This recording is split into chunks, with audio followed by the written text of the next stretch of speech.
What's good, YouTube? It's your boy, Humble Warrior. What? I go this way. Alright. Back with you guys with another video. It's only Tuesday, man, but it just seems like everybody's on this whole panic mode over the week 1 loss to the Colts. And I understand the frustration. I get the meat and potatoes of everything, how everybody's coming out bashing Tua over the game he played.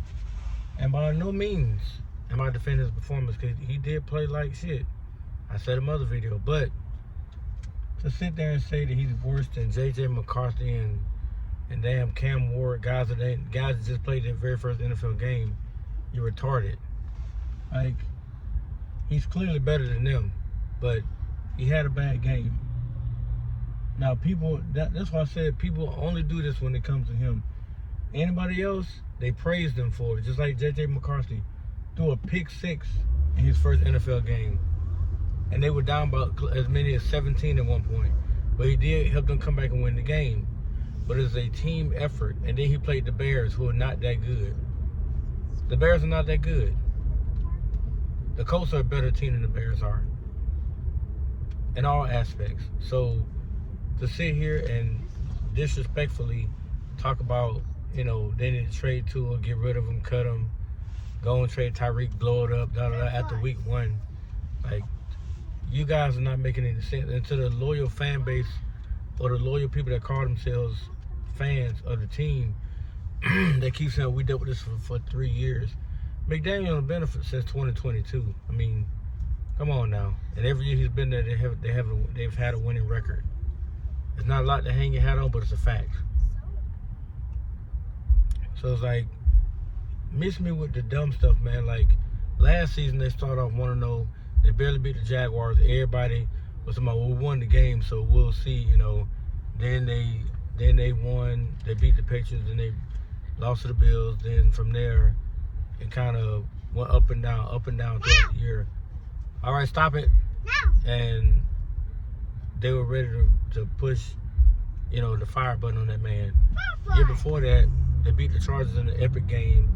Tua played lights out, and people were praising him. Okay. No, you're not getting fries today. I told you that. No. Okay. Don't holler no more. No. Keep on playing with me, Jace. I'm going this way. But he has a week 1 performance like this one, and everybody ready to basically destroy him.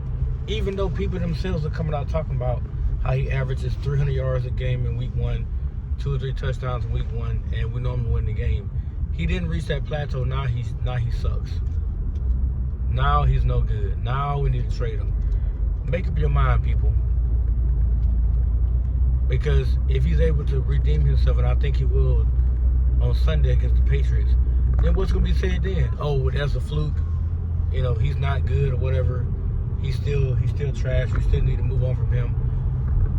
But what's going to be said next? Because the Bills game, he's going to play pretty solid against the Bills. We're going to play solid as a unit against the Bills. The Bills don't have the same offensive line that the Colts have. Josh Allen was getting pressure in that Ravens game. So if they can do it, we can certainly do it with our front four. But to continue to put out this notion that we need to trade him, I mean, I'll put it this way to you guys. If you want to trade him so bad, I got one team in mind that I think Tua will do great on. And that team is the Atlanta Falcons. Give Tua Drake London, Kyle Pitts, Bijan Robinson, that offensive line that's decent, that will give him enough time to survey the field. He also got Darryl Mooney and a host of other characters there. And he has a young, hungry defense. They're going to give us some points, yes. But they'll dogfight with teams. He can beat the damn Bucks. He can certainly beat the Carolina Panthers and the Saints in a winnable division that's weaker than that of the Jets, the Patriots, and the Bills. The division is just as weak. But the difference is between the AFC East and the NFC South is that Josh Allen is running the AFC East. And the Bills actually gave him a subpar offensive line and James Cook. If he didn't have James Cook the other night, do they win that game seriously? James Cook is a valuable piece of the offense. He's not a bigger piece than Josh Allen, but he's a valuable piece. Jace, No, this way. you know which way you going. Ain't no point you yelling it. No, Okay. no. Quit. No. But come on, Kyson, leave him alone now. Sit down, Kyson. You sit down too. But it's getting ridiculous, man. It's to the point to where, you know, at this point, I really think he should be sent off somewhere. Because this fan base is not a productive fan base in terms of positive vibes and stuff like that. All they talk about is 30 years of misery. Well, who encamped that? You got like Tua was there for 30 years. Or like he played for 20 seasons and you didn't get nowhere. He's only played, this is 6th year, he only played 5 years so far in the league. This is year number 6. And 3 years ago, they just now started giving him enough around him where he can start making some noise on the stat sheet. But even before they gave him Tyreek Hill or whatever, he was still producing. And they were winning. So I don't understand why he's constantly like getting bashed or getting literally destroyed over one game. They didn't have all this energy last year. They didn't have the energy for nobody else but him. And it seems like he's a lightning rod for the wrong reasons. He's like the poster child for being beat up or beaten by a fan base. So you know they say sometimes, you know, if you mistreat something long enough, it needs to be taken away so that someone else can actually love it. He needs to go to a fan base that got his back 100%. And I'm telling you, Atlanta, they will do that. I think Seattle will do that, but Seattle's sold on Sam Darnold right now. So if Seattle or Atlanta are willing to give up their quarterbacks and ship them to Miami, I would ship 2 out of Miami and give them to one of them. Preferably, I would like to see him go to Atlanta because I think he's a better passer than Michael Penix is, and I think that he can lead that team in that division, and they'll win it, and they'll compete in the playoffs. Because Michael Penix has a much slower delivery than Tua does, and he's a lefty as well, but his delivery is much slower. It's a shame, man, that people on Twitter and YouTube and the pundits that be in the media are literally sitting here taking jab after jab after jab because of week 1. Now, if we go out there and dominate the damn Patriots, what's going to be said then? Oh, are the Dolphins back? Are they? You know, can they sustain this success? And if we somehow go toe-to-toe with the Bills and manage to pull out a win on them, what's going to be the conversation then? Because I would love to hear the same fans that are really jumping off the damn ship right now. If we can get these next 2 damn games and we go back to go up 2-1 and we take a division lead on the Bills, I wonder what would be said then. What would be said? And if I'm Tua, I'm not going to address it. I'm simply going to say the team is fighting for the team. I'm not going to mention the fan base. The team is fighting for the team because we understood what we did in Indy was not acceptable.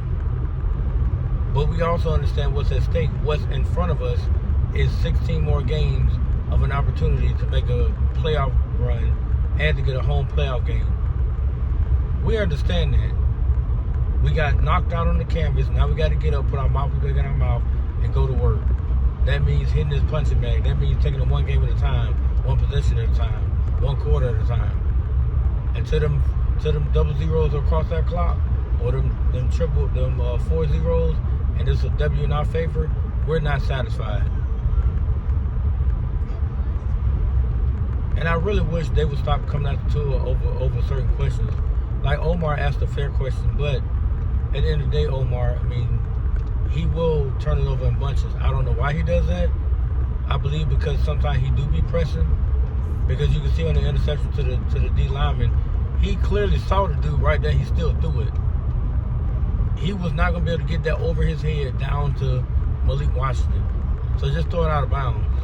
Or he could have took the option of running it pretend and got close enough to where he's going to possibly maybe get engaged and then get the ball to Malik. Because the dude trailing Malik was got good 2-3 yards behind him. So he still could have forced Latu to come up, and then he could have threw it over his arms and hit Malik. But we'll never know because it was an interception. And like Xavier Howard said, he told him to clog the middle. But if you also watch the game, some of those routes they're running, most of those guys running across the middle. I don't know why they think Tua can't throw it down the field, because he's done it.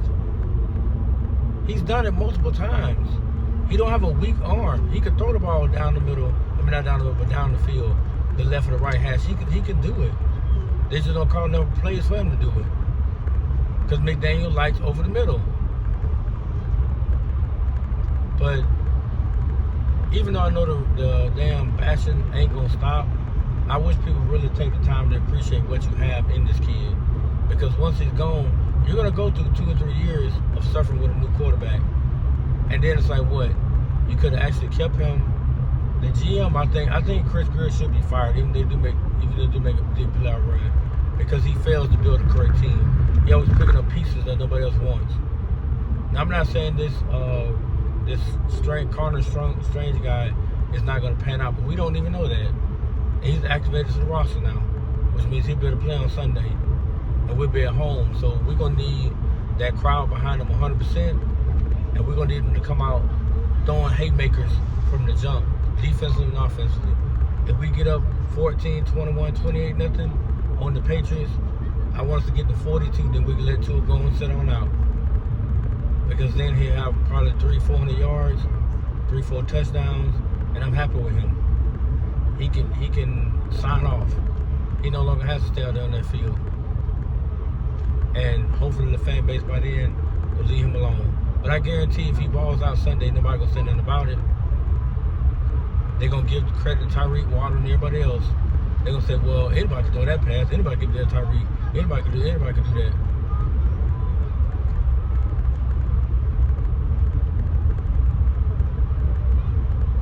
So, I don't know, guys, just tell me what you think. I mean, am I wrong in what I'm saying? Like, do you think that a trade could be made between Atlanta or another team that is willing to trade off their quarterback for quarterback? Is that a possibility? I mean, let me know what you think in the comment section. Please let me know what you think. Because for me, it's annoying now. And reading the shit don't make... if I know I read it, I'm pretty sure his PR personnel read everything that's being said about him. And you think that's a grown man. That's a family. Yes, he had a bad game, but damn, it's not the end of the damn world. People make it seem like he lost the damn Super Bowl on week 1. When other quarterbacks had shitty games, it doesn't get talked about. But when he does, it is magnified to the highest degree. Never seen nothing like it. Never seen nothing like it. But let me get out my soapbox, because I mean, today is Tuesday.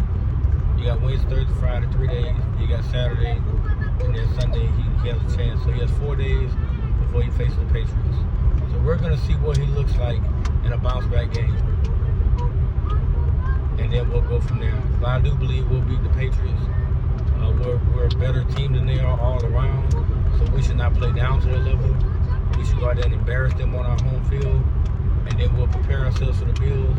I think we got like, 3-4 days to prepare, that we on the primetime game Thursday night. So we need to take care of business, get the Patriots, go back to 1-1, and then get ready for the Bills. But that's my say, guys. What do you want to call it? Let me know what you think. Don't forget to like, comment, subscribe, and please put this video out. Thanks for your time, guys. Peace.